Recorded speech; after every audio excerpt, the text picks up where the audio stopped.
What's going on, everybody? What the hell? Oh, I was like, why's Tortimer here? Oh there, Chris. Well, it's been a while, hasn't it now? How's life been treating you, huh?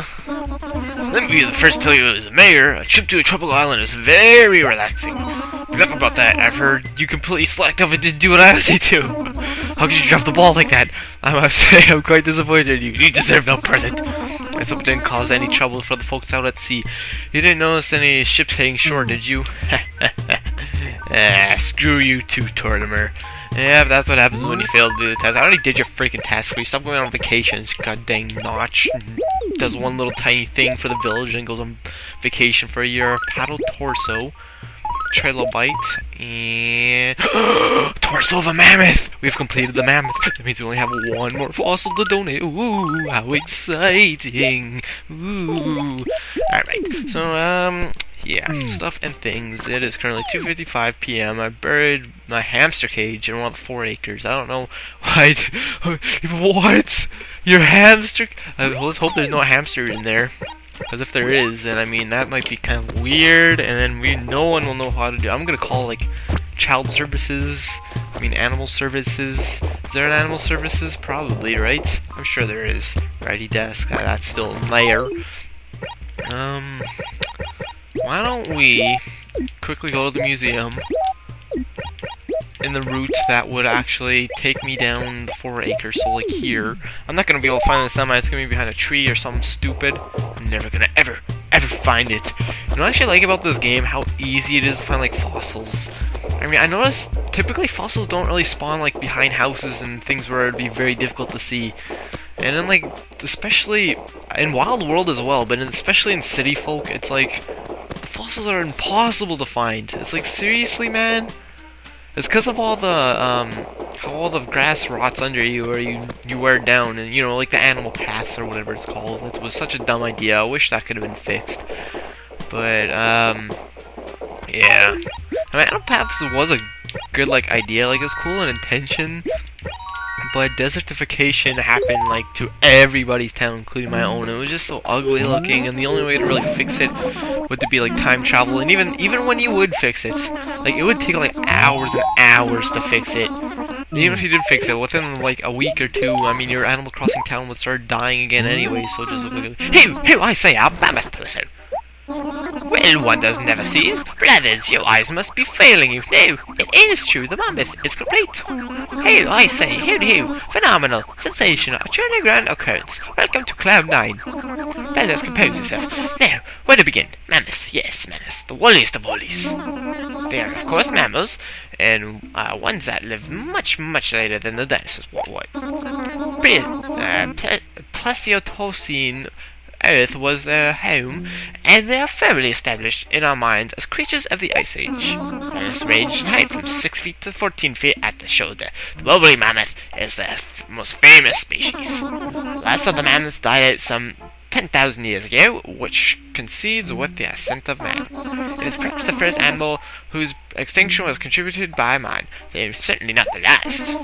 Humans can be truly most thoughtless and callous of creatures when they think only of themselves. Who, I say again, who? Oh dear, I wasn't referring to you personally. No offense intended. Temper. You have the deepest, most profound gratitude. So yeah, there's a torso. It's like Toro.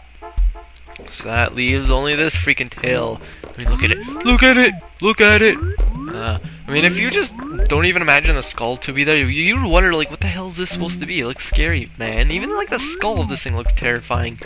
That's probably because it wasn't rendered very well. It's like, those tusks look weird. I just realized the tusk, like, the brown you can see on the tusk, or, like, the black shadow. I realized, like, because the tusk gets sharper, right? I'm assuming you could see like the darkness just because they couldn't render out it by itself or something. I don't know, they had to have it like have a certain width or something like that, I don't know. But yeah, that's scary times for everybody. Mammoth. It's a mammoth. A mammoth. Is this the bee acre still? No, it can't be. It is not. Don't be ridiculous, Chris. Oh, it is. I'm done out of my hamster cage. I thought that was gonna be a fossil for sure. Alright, let's go see this hamster, and maybe you can we buy hamsters in this game? I'm not even sure. I mean, I doubt it. Like, where would you buy a hamster, right? Let's go check it out. Okay, so we're almost to our house. Here's our house. Let's go inside our house. And let's throw down... Actually, let's throw down here. I used to have hamsters. No, never again. Oh my... Bones! You dumbass! He buried a live hamster! How could he? Oh, he seems very contempt. I used to have a hamster. It was the first hamster I had. I didn't even know it died. It wasn't until my dad came into my room where I kept the hamster. And he was like, Chris, when's the last time you saw Vegeta? Yes, I named my hamster Vegeta. Shut up! And I'm like, I don't know, a few days ago. Why? He's like, are you sure he's alive? I'm like, yeah. I mean, I was young at the time, so like, this would have been maybe 6th grade. And then he was like, I don't know, Chris. And then he opened up the cage and he looked under it, and the hamster was dead. I cried a lot. And I mended that wound by immediately getting another hamster. Which, I mean, I'm not gonna lie, I took pretty bad care of them. I was a kid. I had no sense of responsibility. Even now, I doubt I would take care of a hamster the proper way it should be taken care of. But it's like, I felt bad for the hamsters, but at the same time, it's like, I'm glad I'm not getting hamsters anymore.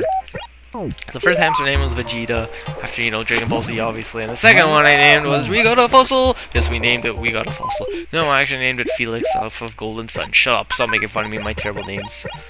It was kind of funny, though, just because my parents had no idea what the hell Vegeta, like, you know, they didn't know what the hell that was. They're like, oh, they took forever to remember what to call him. They kept calling like, stupid things like Veggie, and, I don't know, stupid things like that. But, yeah. So, I'm gonna probably end this episode really freaking short today. It's gonna be like a 7-minute episode, because I got stuff to do. I got stuff. Still no idea if I'm gonna continue this series or not after this. I mean, I might not. I only have 2 fossils. I'm just gonna go mail these 2 fossils because I don't feel like finding the 3rd one. But yes. Yes, indubitably. Yes, indeed. Yes, yes. Let's go inside the post office in the parking garage. Alright, welcome. How can I help you?